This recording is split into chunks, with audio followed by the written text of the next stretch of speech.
versículos del 1 al 11. Mateo capítulo 21, del 1 al 11. Cuando se acercaron a Jerusalén y vinieron a Betfagé, al monte de los olivos, Jesús envió 2 discípulos diciéndoles: id a la aldea que está enfrente de vosotros, y luego hallaréis una asna atada y un pollino con ella, desatadla y traédmelos. Y si alguien os dijere algo, decid: el Señor los necesita, y luego los enviará. Todo esto aconteció para que se cumpliese lo dicho por el profeta cuando dijo: decid a la hija de Sión, he aquí tu rey viene a ti, manso, y sentado sobre un asna, sobre un pollino, hijo de animal de carga. Y los discípulos fueron e hicieron como Jesús les mandó, y trajeron el asna y el pollino, y pusieron sobre ellos sus mantos, y él se sentó encima. Y la multitud, que era muy numerosa, tendía sus mantos en el camino, y otros cortaban ramas de los árboles y las tendían en el camino. Y la gente que iba delante y la que iba detrás aclamaba diciendo: Hosanna al Hijo de David, bendito el que viene en el nombre del Señor, Hosanna en las alturas. Cuando entró él en Jerusalén, toda la ciudad se conmovió diciendo: ¿quién es este? Y la gente decía: este es Jesús, el profeta de Nazaret de Galilea. Padre, gracias por tu bendita palabra, gracias porque en ella tenemos, Señor, tu voluntad. Tenemos la luz que necesitamos para vivir en obediencia a ti, Señor, y también esa luz que necesitan aquellos que viven en la oscuridad del pecado y que aún no conocen a Jesús. Señor, en esta hora hemos estado aquí reunidos para que tú nos hables, Señor, que tu Espíritu nos guíe en este estudio. Oramos en el nombre de Jesucristo. Amén. Pueden sentarse, hermanos. Continuando con esta serie de estudios sobre el Evangelio de Mateo, en esta ocasión nos ocupa este pasaje que relata la entrada triunfal en Jerusalén. El estudio lo hemos titulado La coronación del verdadero rey. Bueno, se dice que en su coronación en el año 1838, la reina Victoria de Inglaterra usó una corona incrustada con rubíes y zafiros gigantescos que rodeaban un diamante de 309 quilates. Su cetro lo coronaba un diamante incluso más grande, cortado de la estrella de África y con un peso de 516 quilates y medio.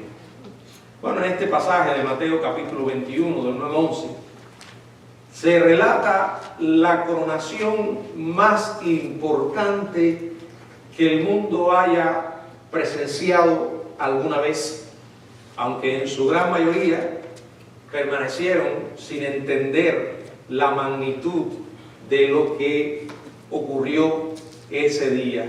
Y esta coronación tiene un marcado contraste con la que acabo de describir, ¿verdad? Esta fue una verdadera coronación de un verdadero rey que fue afirmado como rey y que en cierto sentido inauguró su reinado. Pero aquí no hubo pompa, aquí no hubo ningún esplendor, aquí no hubo ninguna pompa indefinida. Tradicionalmente a esta coronación se le ha llamado la entrada triunfal, y fue la última aparición pública de Jesús antes de su crucifixión. Y se trató de un acontecimiento importante en su ministerio divino en la tierra. Un hecho que con frecuencia se dramatiza, sobre todo cuando llega la semana de resurrección. Sin embargo, pocas veces se estudia con cuidado y el verdadero significado de este suceso se pierde. Por eso hoy quiero invitarles a que juntos exploremos este pasaje que nos corresponde para observar la coronación del verdadero rey. Y quiero que veamos varias ideas que encontramos en esta porción. En primer lugar, el final de la peregrinación. Dice la palabra en el verso 1: cuando se acercaron a Jerusalén y vinieron a Betfagé, al monte de los olivos. Bueno, ubicándonos en el contexto y en lo último que estudiamos, Jesús había sanado antes a 2 ciegos en Jericó, había guiado a Zaqueo a la fe salvadora.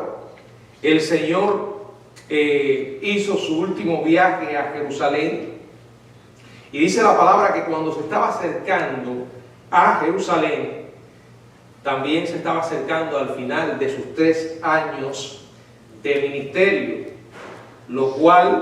al cual lo habían precedido 30 años de prácticamente anonimato.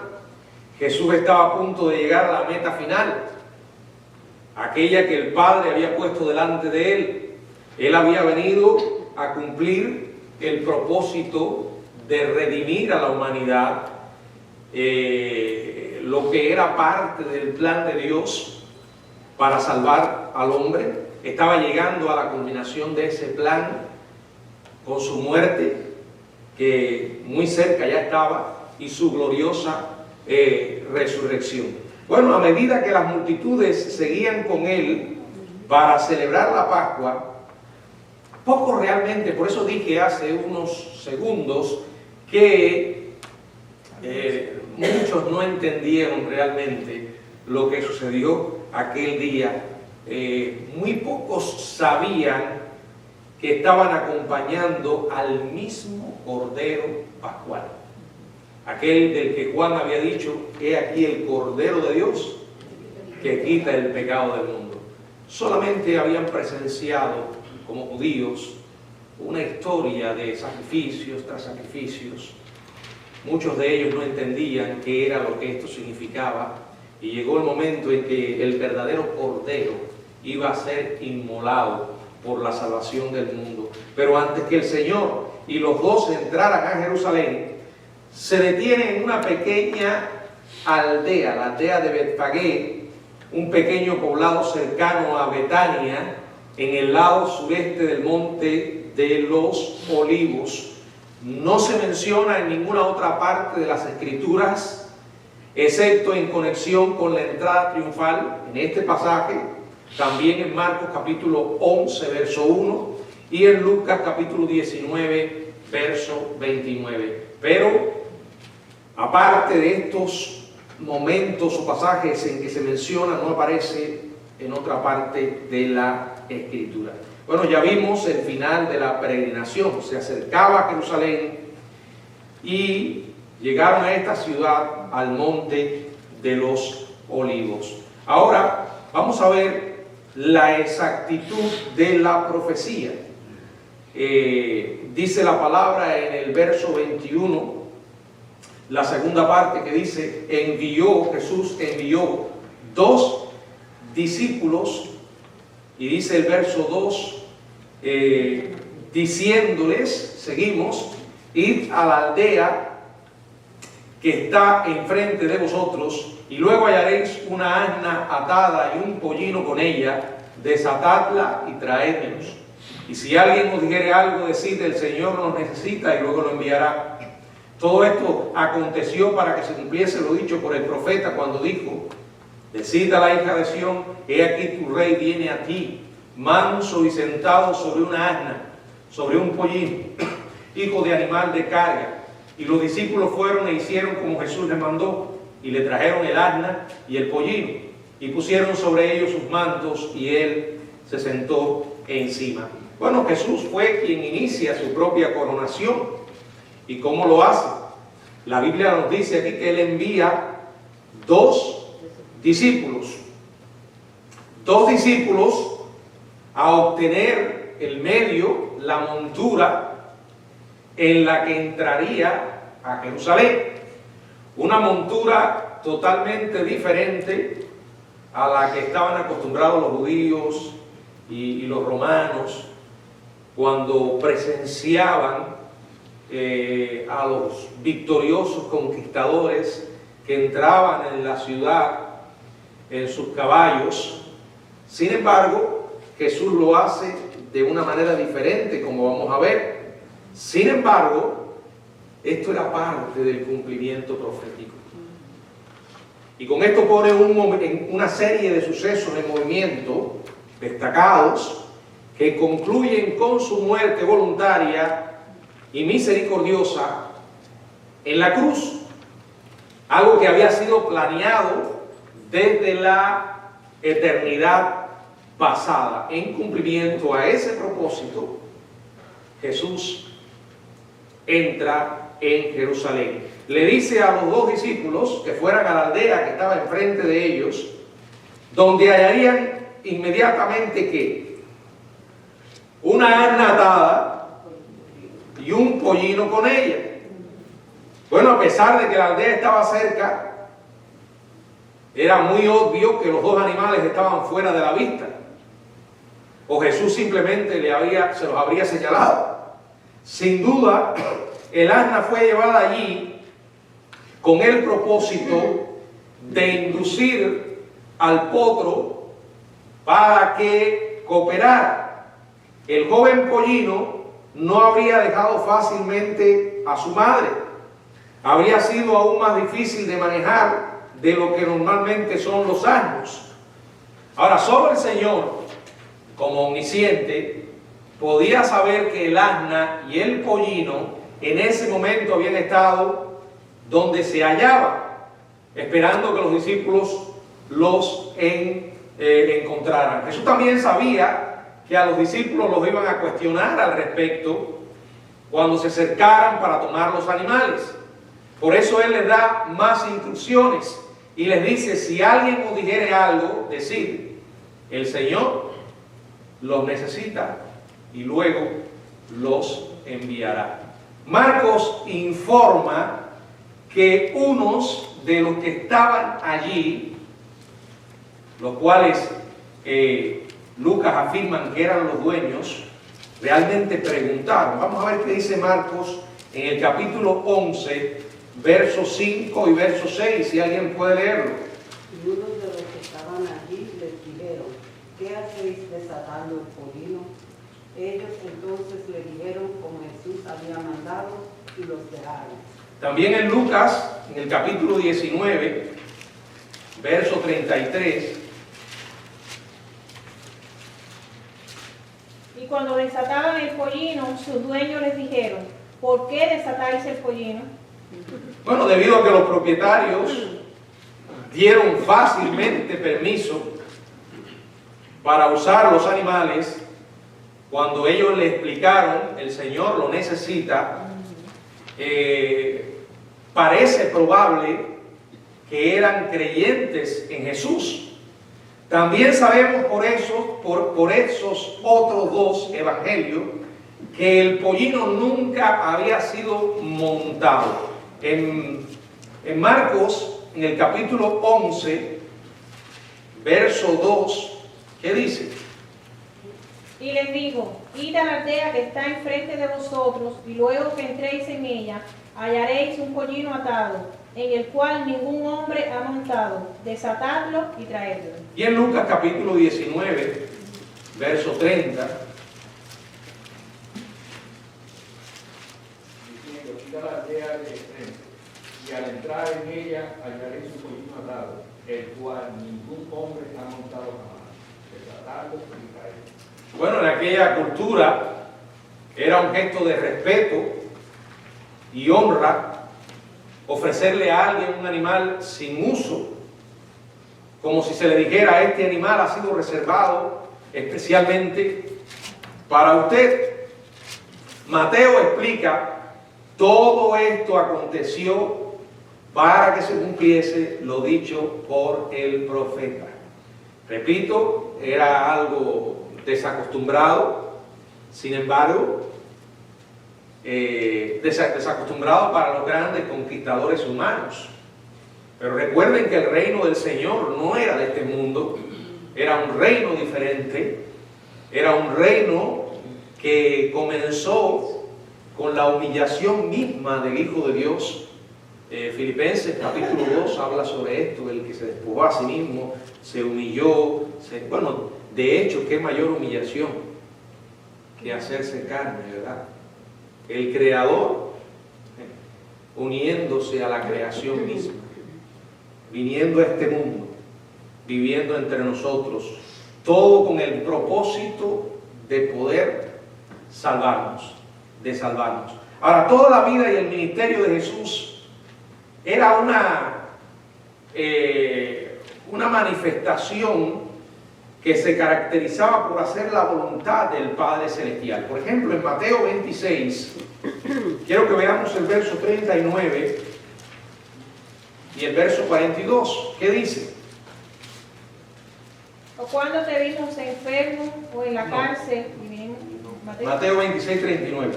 Y yendo un poco adelante, se postró sobre su rostro, orando y diciendo: Padre mío, si es posible, pase de mí esta copa, pero no sea como yo quiero, sino como tú. Bueno, aquí él está orando, una oración pidiendo al Padre que si era posible le pasara, le liberara de esto, pero después dice, pero que no sea mi voluntad, sino la tuya. Y se sometió a esa voluntad. En el verso 42 dice, otra vez fue y oró por segunda vez diciendo, Padre mío, si no puede pasar de mí esta copa sin que yo la beba, hágase tu voluntad. Él vino a hacer la voluntad del Padre. Y además a cumplir las profecías que en el Antiguo Testamento estaban acerca de su primera venida. Por ejemplo, hay varios casos en la Biblia. En Mateo capítulo 5, verso 17, dice, no penséis que he venido para abrogar la ley o los profetas. No he venido para abrogar, sino para cumplir. En Lucas capítulo 13, verso 33, dice la palabra del Señor, sin embargo, es necesario que hoy y mañana y pasado mañana siga mi camino, porque no es posible que un profeta muera fuera de Jerusalén. Y en el capítulo 24 del también el Evangelio de Lucas, en el verso 25 al 27, entonces él le dijo, oh insensatos y tardos de corazón para creer todo lo que los profetas han dicho. ¿No era necesario que el Cristo padeciera estas cosas y que entrara en su gloria? Y comenzando desde Moisés y siguiendo por todos los profetas, les declaraba en todas las escrituras lo que de él decía. Bueno, Jesús cumplió no unas, todas las profecías que tenían que ver con relación a su primera venida, demostrando que era el Mesías prometido. Y bueno, todo esto aconteció, dice la palabra, para que se cumpliese lo dicho por el profeta. Y considerando el resto de lo que nos dice el pasaje, dice la palabra, o menciona allí la hija de Sión, la hija de Sión. Dice allí el versículo 5, decid a la hija de Sión. ¿Quién es la hija de Sión? Bueno, la hija de Sión es Jerusalén. Se está refiriendo a los habitantes de Jerusalén, ciudad a la que a veces se hace referencia como ¿qué? Como Sión, porque en el monte de Sión, era la colina más alta e importante de la ciudad. La profecía citada en este verso 5 es una profecía de Zacarías, quien 500 años antes había predicho que el pueblo de Jerusalén aclamaría al Mesías como su rey cuando entrara en la ciudad. Dice que sería manso y estaría sentado sobre una asna, sobre un pollino, hijo de animal de carga. Zacarías capítulo 9, verso 9. Hermano, de la única forma que las profecías anunciadas acerca de Jesús, del Mesías, se cumplieron como la Biblia lo registra en los evangelios, es que Jesús era realmente el Mesías y que la mano de Dios estaba guiando todas las cosas, que era incuestionable su divinidad y que Él era quien proclamó ser. Para nosotros es esencial conocer estas profecías, que, repito, no se trata solo de las que se cumplieron aquí. Desde que uno comienza a leer los evangelios, los relatos acerca de la vida de Jesús, una y otra vez encontramos esta expresión para que se cumpliese las Escrituras, para que se cumpliese las Escrituras. Ninguna otra persona, ningún otro ser humano podía llenar el lugar del Mesías. Ahora, repito, parecía inapropiado que algún rey, y mucho menos el verdadero rey, el Rey de Reyes y Señor de Señores, hiciera su entrada triunfal montado en un asno. De hecho, para nosotros, de este lado, humanamente, nos podría parecer ridículo, ¿verdad? A ninguno de nosotros se nos ocurriría elegir lo que eligió Jesús si estuviéramos en su lugar. Si ahora usted va a hacer un viaje a una ciudad y sabe que lo están esperando y usted es una persona importante, un rey, un presidente, ¿cómo hacen entrada los presidentes hoy en las ciudades, verdad? Yo no sé si ustedes perciben aquí la gran diferencia. La realidad de que los pensamientos nuestros no son los pensamientos de Dios y que Dios no trabaja como nosotros trabajamos. Una y otra vez se nos recuerda esto en la Biblia, ¿verdad? Él no lo hace en un hermoso caballo blanco o en un carro real, lo hará. Pero no era en ese momento que vino como siervo a morir. ¿Cuándo lo hará? Apocalipsis 19 habla sobre esto. Cuando regrese en la verdadera, digamos, ¿no?, entrada triunfal, gloriosa, con todo su esplendor y toda su gloria. Pero en aquel momento era necesario, de acuerdo con el plan divino y la misión que tenía en aquel momento. Y como las profecías lo habían predicho, en ese momento no vino en riqueza, sino en pobreza. No vino en grandeza, sino en mansedumbre.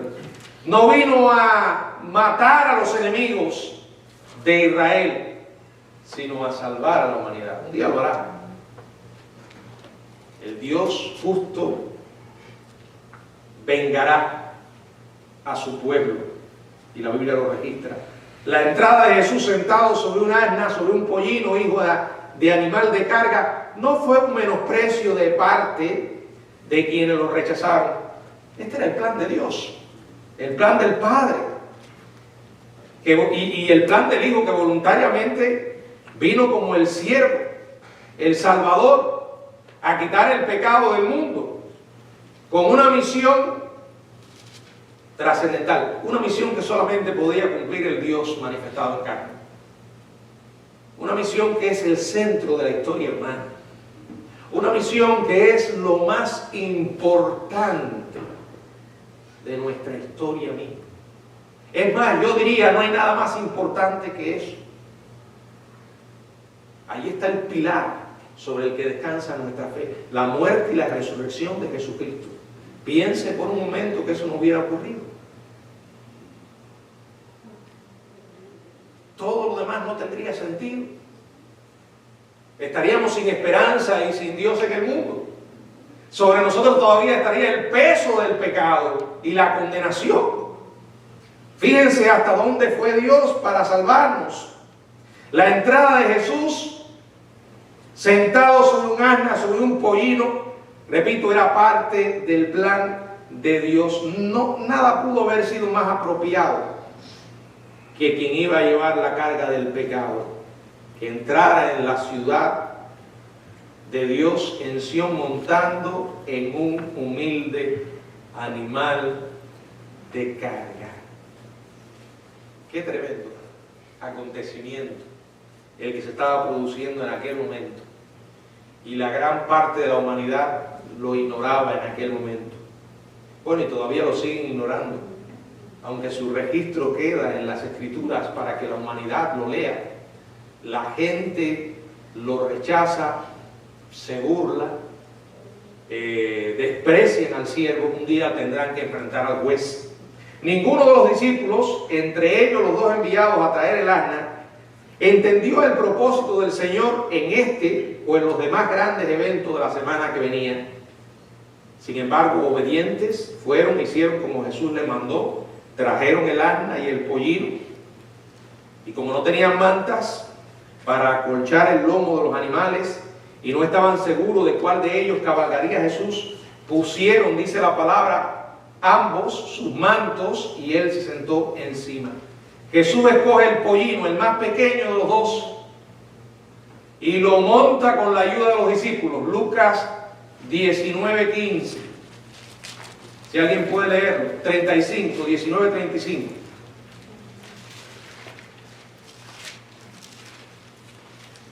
Y lo trajeron a Jesús, y habiendo echado sus mantos sobre el pollino, subieron a Jesús encima. Trata de imaginar la escena, hermanos, ¿verdad? ¿Qué ocurre inmediatamente? Después que sucede esto, dice la palabra en el verso 8 y verso 9, y la multitud, que era muy numerosa, tendían sus mantos en el camino, y otros cortaban ramas de los árboles y las tendían en el camino, y la gente que iba delante y la que iba detrás aclamaba diciendo: Hosanna al Hijo de David, bendito al que viene en el nombre del Señor, hosanna en las alturas. El que tiene todo el derecho, lo tuvo, lo tiene y lo tendrá, a recibir toda la adoración y el reconocimiento humano. No lo reclamó en ese momento. Aun cuando no rechaza estas loas, porque eran ciertas, la manera como vino estuvo despojada de todo tipo de arrogancia, de orgullo, porque el santo Dios estaba humillándose. Y cuando esto sucede, la multitud, que dice la palabra, era muy numerosa, tendían sus mantos en el camino. Esto era una costumbre antigua. ¿De dónde viene? Segunda de Reyes 9:13. Segunda de Reyes 9:13. Entonces cada uno tomó apresuradamente su manto y lo puso debajo de Jehú en un trono alto, y tocaron corneta y dijeron: Jehú es rey. Bueno, la práctica antigua, pero totalmente diferente a como lo hizo Jesús. Esto de que los ciudadanos echaran sus mantos en el camino para que el monarca pasara por encima, simbolizaba el respeto que le tenían y la sumisión a su autoridad. Era como si dijeran: nos ponemos a sus pies, aunque tenga que pasar sobre nosotros de ser necesario. Bueno, era parte del plan de Dios. Pero sabemos que el mismo Dios merecía una entrada mucho más gloriosa, ¿verdad? Como la que después sucederá y profetiza la palabra del Señor. Pero allí está la gracia, está el amor, está la humillación del Hijo de Dios.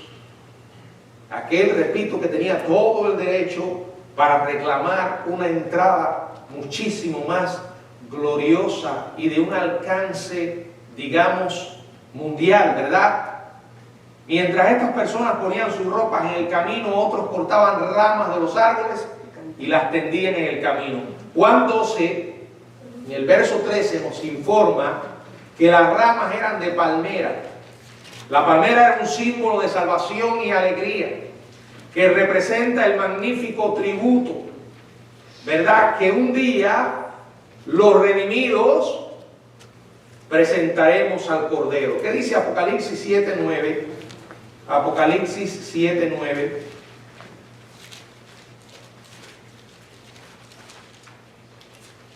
Después de esto miré, y he aquí una gran multitud, la cual nadie podía contar, de todas las naciones y tribus y pueblos y lenguas, que estaban delante del trono y en la presencia del Cordero, vestidos de ropas blancas y con palmas en las manos.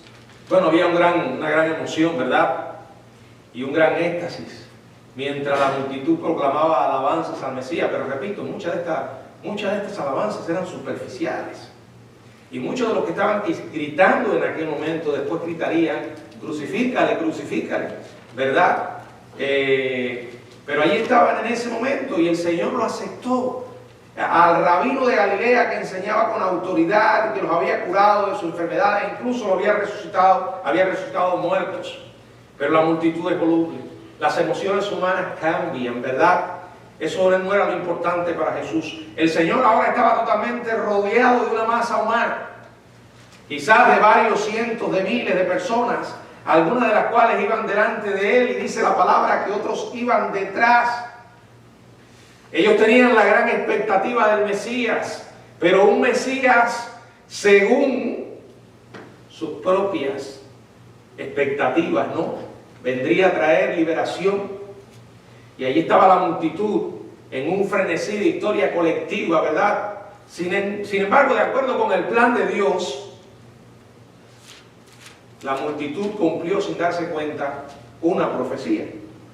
Como Caifás, sin darse cuenta, cumplió la profecía cuando pocos días después declaró con arrogancia a los demás miembros del Sanedrín en Juan capítulo 11, verso 49 al 51, que dice: Entonces Caifás, uno de ellos, sumo sacerdote, aquel año les dijo: vosotros no sabéis nada, ni pensáis que nos conviene que un hombre muera por el pueblo y no que toda la nación perezca. Esto no lo digo por sí mismo, sino que como era el sumo sacerdote aquel año, profetizó que Jesús había de morir por la nación. Bueno, las profecías se cumplen. Y a veces las personas que forman parte de ese cumplimiento ni se enteran, ni están conscientes, ¿verdad? Y aquí parece que la multitud aclamaba diciendo al unísono: Hosana al Hijo de David, bendito el que viene en el nombre del Señor, Hosana en las alturas. La palabra hebrea Hosana es una petición exclamatoria que significa salva ahora. Pero lo que tenían ellos en la mente era una salvación material, humana, digamos política, ¿verdad? Pero estaban totalmente equivocados. En ese momento no era así. La multitud en ese día no estaba interesada porque Jesús salvara sus almas. Querían que Él salvara a la nación. Pensaron que por fin el conquistador se iba a manifestar. Estaban a punto de celebrar la Pascua, la cual conmemoraría la liberación milagrosa de la esclavitud egipcia que el Señor hiciera a Israel. ¿Qué mejor momento para que el Mesías en ese instante liberara final y definitivamente al pueblo de la tiranía opresora que los estaba dañando hacía tiempo? Fíjense cómo reconocen a Jesús, Hijo de David. Es un título mesiánico, el título mesiánico más común. Y le pedían a gritos que los liberara. Sálvanos ahora, gran Mesías, sálvanos ahora. Pero lo que había en la mente de ellos, repito, no era la salvación de sus almas. Hijo de David, que has venido en el nombre del Señor. Sí, era el Hijo de David, venía en el nombre del Señor, pero la liberación que traería no era la que ellos estaban esperando. Ellos sabían que era un rey, pero no entendían en ese momento ni la naturaleza de su reino, ni de su reinado. No comprendieron más que Pilato que el reino que Jesús vino a traer no era de este mundo. Se lo dijo Pilato en Juan 18:36. Así que si usted espera que la salvación venga de manera horizontal, está equivocado. El reino del Señor no es de este mundo. Él viene a reinar en los corazones de aquellos que se arrepienten y creen en Él como Salvador. Por eso es que cuando se enteraron unos días después que no había venido a liberarlo de los romanos, se volvieron contra Él. Cuando clamaron ante Pilato, ¿se acuerdan? En Juan capítulo 18, verso 40. Y aquí hay una enseñanza que tenemos que tener muy presente. Cuidado de hacer de los hombres sus opiniones y sus criterios la razón por la que guíes tu vida. porque los seres humanos son cambiables. Los sentimientos humanos son volubles. Por eso, nosotros tenemos que hacer las cosas motivados por nuestro Dios y para nuestro Dios. Y que cada cosa que hagamos nos lleve a preguntarnos para quién yo hago esto y por qué lo hago. Debe ser para el Señor y motivado por el amor a Él. Miren lo que dice Juan 18, 40. Entonces todos dieron voces de nuevo diciendo, no a este sino a Barrabás. Y Barrabás era ladrón. Ellos querían a un Jesús, pero en sus propias condiciones. Así sigue hoy mucha gente. Quieren a un Jesús que han inventado y que en nada se parece al Jesús de la Biblia. Es producto de la mentalidad humana. Han creado a un Jesús distinto al Jesús de la Biblia. Y cuando usted escucha acerca de ese Jesús, no es el Salvador, no es el Señor. Como Salvador no lo aceptan porque no tienen nada de qué arrepentirse ni por qué creer en ese Salvador. Como Señor no, porque Él va a gobernar nuestra vida si es mi vida, ¿verdad? Aquellos judíos querían a un Salvador bajo sus condiciones. No se inclinaron ante un rey que no era de su gusto. Querían que Jesús destruyera Roma, pero no los pecados que ellos valoraban, ni la religión hipócrita y superficial que tenían. Jesús les enseñó a ellos, aunque en ese momento no lo comprendieron, que eso no era lo más importante. Tú y yo hoy tenemos la bendición de leer esta historia en la Biblia y darnos cuenta de que eso no es lo más importante. Lo más importante para el hombre es la salvación de su alma. ¿Por qué? Porque estamos perdidos y somos pecadores. Jesús no era un Mesías que viniera a ofrecer la panacea de la paz externa en el mundo. Muchos hoy corren detrás de eso. Quieren paz, pero una paz externa. Una paz que en realidad no es más que una ilusión, porque no se puede alcanzar la paz externa si no hay paz interna. No puede haber paz entre los hombres ni entre las naciones si primero el hombre no está en paz con Dios. Si no tiene esa paz de Dios como resultado de haber sido justificado por la fe y reconocer que está perdido. Por eso no vamos a tener paz. No importa, tendrán que aumentar las fuerzas del orden, tendrán que poner penas más severas, tendrán que aplicar castigos más fuertes, no importa cuántos acuerdos. No podrán alcanzar la paz alejado de Dios. La Biblia dice claramente, no hay paz para los impíos. No la hay. ¿Qué es lo que hace la sociedad humana hoy? Como locos, corren de un lugar a otro intentando resolver los problemas que nosotros mismos nos creamos por el pecado, pero no van a las raíces, no van a lo que realmente lo provoca, porque no están dispuestos a darle a Dios el lugar que le corresponde en la sociedad. Por ejemplo, cada vez que se desata un acto de violencia, que todos los años, en todo tiempo, es algo muy común en este país y en el mundo entero, son alarmas que se disparan. Allá van a correr a desconectar la alarma, a resolver el problema.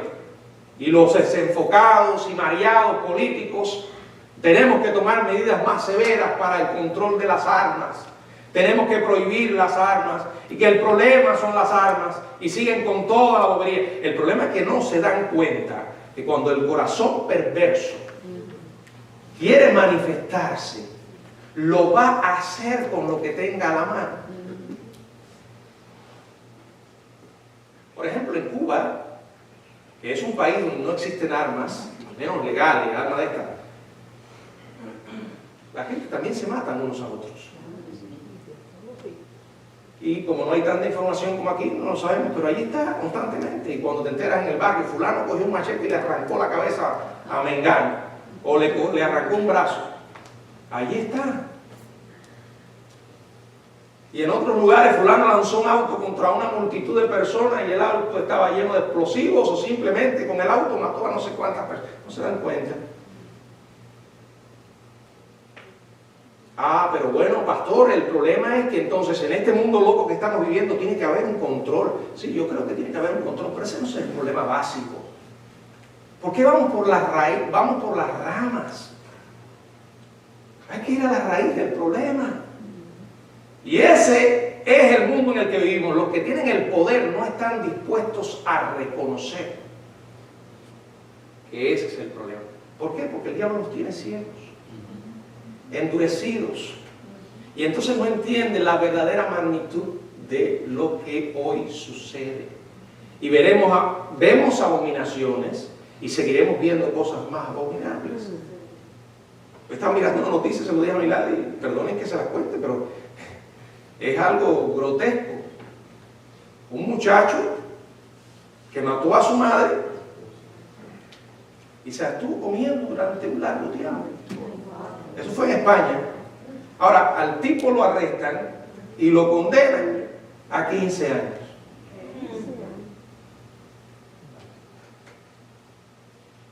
Ahora, ¿qué harían los abogados? El hombre tiene problemas. Porque una persona en sus cabales no hace eso. Perverso es el corazón, dice la Biblia, más que todas las cosas.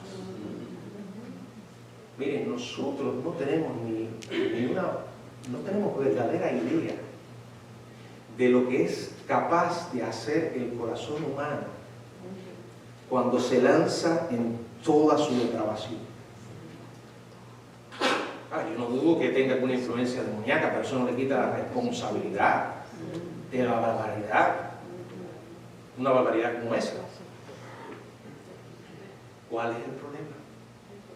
El pecado, hermanos. No vayamos por las ramas.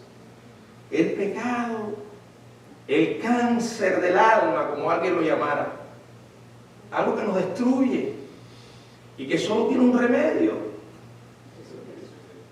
el Señor. Y mientras la gente no esté dispuesta a reconocer esto, seguiremos viendo barbaridades y nos seguiremos destruyendo. Por eso nosotros tenemos la gran responsabilidad de predicar el Evangelio. Muchas personas hoy son receptivas a un Jesús, pero diferente. Y miren, no se trata solo de gente incrédula metidas en una religión con un Jesús a su imagen y semejanza. También están otros más metidos en lo evangélico, pero tampoco son cristianos, que quieren a un Jesús, pero que les dé riqueza, salud, éxito, felicidad y todas las cosas humanas que desean.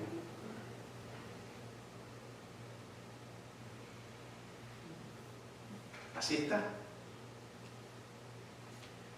Enfoque a un Jesús desde este punto de vista y va a encontrar mucha gente dispuesta a oírle y a seguirle. Porque eso es lo que la gente quiere. En muchos lugares se presenta un Jesús totalmente diferente a este. Predicadores del Evangelio, de un Evangelio entre comillas, digamos, ¿no? De un Jesús diferente. Y son miles y miles y miles de personas que le siguen. No, pero fulano habla de Jesús. Ahora, por favor, tómate todo el tiempo para examinar a qué Jesús está presentándole a la gente. ¿De qué Jesús está hablando? ¿Habla del Jesús Salvador? ¿Habla del Jesús que es Señor? ¿Cuántos sermones de los que puedan predicar esos mentirosos presentan a Jesús Salvador? Al igual que la multitud en la entrada triunfal aclaman a voz en cuello a Jesús mientras que Él les satisfaga sus deseos egoístas. Hay cristianos que tienen también esa mentalidad. Estoy bien mientras que el Señor me conceda lo que yo quiero. El Señor siempre tiene misericordia de sus hijos. Ahora, ¿saben qué? Eso no significa que Dios nos va a dar siempre lo que queremos. Muchas veces nos va a decir que no. Y nos va a dar algo totalmente diferente a lo que esperábamos. ¿Significa eso que no tuvo misericordia? No. Significa que Él es soberano y Él es Dios y no tú y yo. Ahora, si le amamos, tenemos que entender que lo mejor siempre va a venir de Él, aunque no salgan las cosas como esperábamos. Tú y yo podemos equivocarnos, y nos equivocamos muchísimas veces. Pero al igual que el mismo gentío, unos días después, cuando vienen los problemas, las dificultades, entonces ya a Jesús no les parece tan especial. Cuando la palabra comienza a confrontarlos con sus pecados y con la necesidad de un Salvador, lo maldicen y se alejan. Mírenlo cómo termina la historia, verso 10 y verso 11, el elemento de perplejidad. Dice, cuando entró en Jerusalén, toda la ciudad se conmovió diciendo, ¿quién es este? Y la gente decía, este Jesús, el profeta de Nazaret de Galilea. El relato que hace Mateo de la entrada cierra con un elemento de perplejidad. Después de los grandes gritos de aclamación y que Jesús hubiera entrado en Jerusalén, los residentes de la ciudad comenzaron a preguntar, ¿quién es este? La mejor respuesta que la multitud de celebrantes pudo dar fue, este Jesús, el profeta de Nazaret de Galilea. Fíjense, apenas habían terminado de proclamar a Jesús como el Mesías, como el Hijo de David, como el que venía en el nombre del Señor, pero no sabían lo que decían. Y cuando los sentimientos masivos se calmaron, no podían decir realmente quién era Jesús. No podían decir otra cosa que un profeta que venía de Galilea. Ya no lo llamaron Hijo de David, ya no lo alabaron como el gran libertador. Ahora era para ellos nada más que un profeta. ¿Quién es Jesús para ti? ¿Quién es Jesús para mí? ¿Quién es? Es importante que nos sigamos haciendo esta pregunta. Un día tuvimos que responder a esta pregunta. Generalmente en el pasado. De hecho, el responder esa pregunta nos llevó a este camino en el que estamos. Pero es una pregunta que constantemente tenemos que reflexionar en ella. ¿Quién es Jesús para nosotros? No, Él es mi Salvador, o me salvó. No, ¿te salvó o sigue siendo el Salvador? ¿Es tu Salvador? ¿Es también tu Señor? ¿Quién es Jesús para ti?